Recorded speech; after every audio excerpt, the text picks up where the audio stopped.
Now, now, this program is called Now.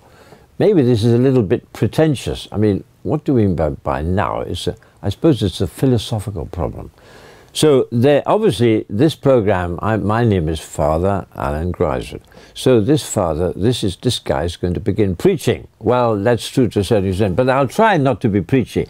And just by the way, this program, we're going to go all over the world. Not all over the world, but as many places as I've been able to go in the last 12 years to take pictures because I like wandering around. And maybe that's something that I'll be punished for. But anyway, the end result is we have a few pictures. So here we are. The program is called Now. Why? Because we're all living now.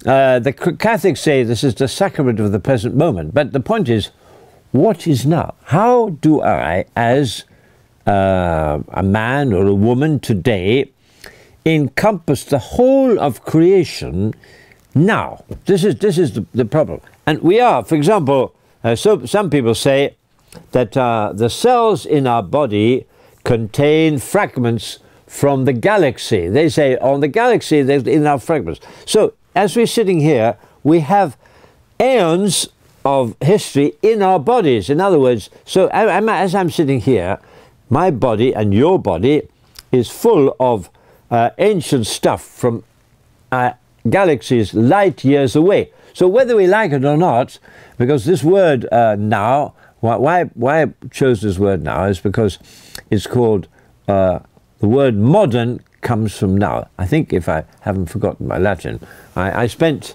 about a few years and singing in Latin every day, 5 hours of Latin, but I've forgotten most of it. But I seem to remember that the word modern comes from modo, now. So the catchphrase, the catchword today is now. I'm not interested in the past. I'm not interested in all this antiquated stuff that the older preachers and all these custodians of the older way to museums. I'm living now, and that's it. But as I stated, you can't get away from it. We are stuck with bits from the galaxy. Our mindset comes from Bibles or Korans or Christopher Dawkins or some other Dawkins. They're all telling us some story. So we're stuck with it. Even if you're evolutionary, you say, well, I come from a monkey. Okay, where are these monkeys? So we're stuck with it. So the main thing is, what is now? So to be more practical, down to earth, we are going now to Jerusalem. Okay, this is Jerusalem. Why do we choose Jerusalem? Well, as we just know, yesterday I was listening to the wireless. I don't have these MP3 things, I'm not listening, but I was listening to the wireless, the BBC, and it said that Trump was going to move the embassy from the Tel Aviv to Jerusalem. Well, who cares? Everybody cares. The whole world is jittery. What's going to happen? Is the whole 1/5 of the population of the world going to go mad? Jerusalem, the capital of Israel, what is going to happen? Why? But the thing is, we're going to think about it in this period. That's why in Jerusalem we're going to think, why all this furore? Why do we get so het up about it? Jerusalem, I mean, Jerusalem is just a little place. There's some funny people wearing funny hats and they wander around. And why should we get so excited? So we'll go there to see, okay? We'll find out what the fuss is about. Well, this, presumably, he must be a Jew, okay? Well, he is a Jew, minding his own business, wandering around here. And where is he? He's at the foot of Mount Olives. This Jew is at the foot of Mount Olives. And he's wandering around here. We'll just see, so we'll see what he's up to or what's going on here, okay? Okay, so he's wandering around. Okay, now, opposite, while he's wandering around here, this is what is called the Golden Gate. Now, this Golden Gate, you could say, is one of the twin portals of heaven. Because the twin portals, you see, look, it's twin, two doors, no? And this, you've got these battlements here, and these are the battlements which weren't built by the Jews and they weren't built by the Christians. They were quite possibly built by Suleiman, where he built these battlements here when he took over. And if you go to Jerusalem today, you go to the church of the Holy Sepulchre, you'll see the doors of the church of the Holy Sepulchre are also like this. They're exactly the same, the two. So we'll see the connection. But these doors are very... I'll just tell you a personal story about these doors. Not too long ago, when I took this picture, in fact, actually, well, another time, anyway, I'd just come from the west of Jerusalem, Jaffa Gate. I'd walked down to Mount Zion. I'd come past the Dung Gate to the south. And then I come up here, and this is facing east. I'm looking west. Okay, so that's west. And this is the... And I came to these golden gates, what's it called, the golden gates, and I wanted to take a close-up picture, so I went right up to it. But I found I couldn't go right up to it. Because there was some grating at the bottom of this gate, you see. And I said, that's strange. I said, why should there be grating at the bottom of the bottom golden gate?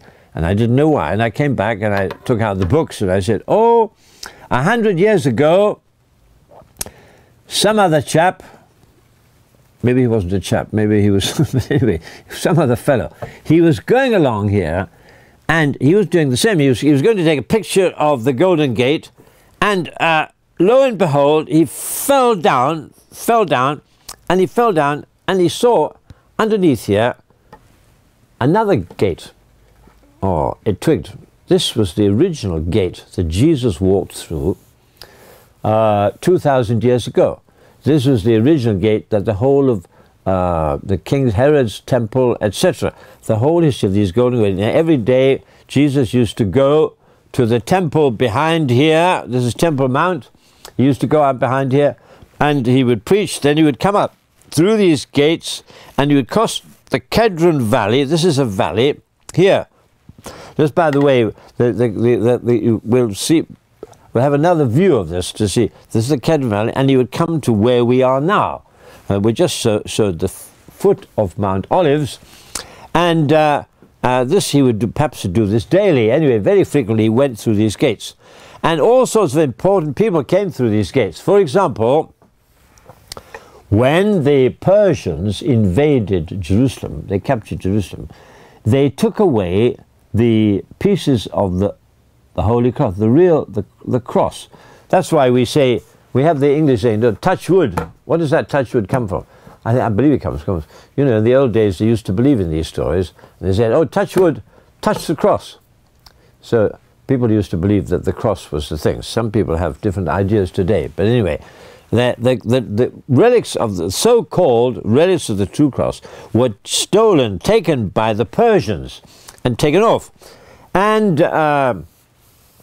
the Roman Emperor Heraclius went after them. And he was given, after a lot of argy-bargy, he got the relics of the whole cross, and he came back triumphant, the Emperor of Rome, riding on a big steed, followed by all his henchmen, and they're riding back. We are the greatest thing of all time. We've got the cross. We're going back to Jerusalem. We are something. And he comes to the gate here. His steed won't budge. And somebody said, look, whatever title you're emperor, maybe there's a problem here. You know, you are carrying the cross. And Jesus, when he was carrying the cross, was he mounted on a big steed saying, everybody, look at me, I'm the greatest thing of all time? No, he was a humble guy. So the emperor got off his horse. He clad in poor clothes. I think he took off his shoes. Anyway, he did a good job of it. He became a humble guy, and he had the cross, and he carried the cross into Jerusalem, and there was no problem. So the idea of this is, okay, Emperor, you're a great guy, but we all have to carry the cross. So he walked in there. So in other words, the emperors walked in here, people, and this was closed up eventually, actually, by the Turks, for various reasons. But some people, I know some people recently, they're always going to Jerusalem. They said, you know, on the 5th of June, some date or other, these gates will be open, and that means the coming of the Messiah. I said, oh, really, really? But anyway, this Golden Gates. Perhaps a whole term could be written about this, just these Golden Gate. So the East Gate will, so we'll change the subject. Otherwise, okay. So this is the Golden Gate now, all right? Now, so we can see here, you know, the parapets, as we say, this was probably, okay, now, what have we got here? This is, well now, the Golden Gates are west. We're now on the, this is the Garden of Gethsemane. This, as we all know, or we've all been to our catechism classes, and we've all told these stories, which most of us say was a myth or something. But anyway, this is the story. This is the Christian story. And 1/3 of humanity is supposed to believe in the Christian story. And anyway, this is the Garden of Gethsemane. Gethsemane, what does Gethsemane mean? Well, the Gethsemane means the storeroom of the olives. Gethsemane, something like Gethsemane. In other words, it's where the olives probably were kept, or the olives were pressed. I have a certain affiliation with these olive trees because actually I was born in Cyprus and we had a little farm and we had olive trees. In fact, I remember when we were young, in the storeroom, which is the same Gethsemane, the storeroom for the olives. We had a storeroom for olives. We had these big barrels full of olives, and I remember. Well, for our 11s, they call 11s, some people say, at 11 o'clock, you'd get something, and we'd go in there and we'd get handfuls of olives and then take them and chew them, and that was the life of Riley. We had a good time. But anyway, that's by the by. But these olive trees, according to some people say, they witnessed the agony of God, of Jesus Christ. So before the night of before Jesus Christ was crucified, Jesus Christ had a tussle in this garden. What was the tussle? This was maybe the greatest battle of any human. Why was it the greatest battle? If we think of the Battle of Hastings, or the Battle of the Somme, or the Battle of I don't know what, any battle, perhaps the greatest battle in history happened here. What battle here? The battle of wills. This is the battle, because every day we have the same problem. Every day we get up and we have a battle. Do I do your will, or do I do my will? And the greatest battle of us all, do I do God's will or do I go my will? So Christ was a man. Originally, when we think of gardens, a very famous garden was the Garden of Eden. And in the Garden of Eden, we had these two lucky people, and they had everything they wanted. And then, but they came to the crux of the problem. This apple, or whether it was a banana or an orange, we don't know. But anyway, the basic idea was that Adam was having a good time, and we all of us, it's the same situation. Everybody, all of us, most of us, live in the little Garden of Eden. And we're doing what we want to do. So they're sitting there, and Eve said, you know, this devil came along and said, you know, all this is yours, you know, all these trees and the trees and the rivers and the fruit and everything. You know. And but that tree over there is also very tasty. Would you like to taste that? And Eve, putting up a bit of a battle, she said, no, if we eat that, we will die. And the devil said, no, you won't die. Now, what does that mean, basically? It means all of us, we're born, we have a nice family, you know, mama and pap, or whatever. Now you're not allowed to use mama and papa. You should say parent one, parent two. But whatever the situation is, what your mindset is, you have a family, and you have a little Garden of Eden. Anyway, to go back to it, these two, Adam and Eve, they said, I will do my will. God can take a run, get a jump in the river. I'm doing what I want to do, and that's what we're all doing. We say, God, you're irrelevant. This is what we're doing today. God, you're irrelevant. We will have a meeting and discuss how to deal with North Korea. That's our problem. A few bombs will solve the problem. And we have a problem in Africa, we have a problem in England, and we don't refer to the boss. So we do exactly the same thing. So we follow will. So here, I just finished this off because the program, this particular bit, I have to shut my mouth up, is what happened in this garden. Jesus said, I will do your will. So he won. Humanity won. In the old Garden of Eden, humanity lost. So this is the greatest battle of all time, when man said to God, I will do your will. So that's very basic. Today, do I do my will, or do I do God's will? And this is where the famous battle is. So everybody has his Garden of Gethsemane. Well, okay, maybe I've done a bit too much preaching, but I'd like to remind you, just before I go, that we have actually, I've spent the last 12 years wandering around to, in Africa, everybody you could think of, and we're going to have, Arctic Circle, everything you want. So take it easy. I get bored too myself quite easily. Anyway, have a good time. God bless.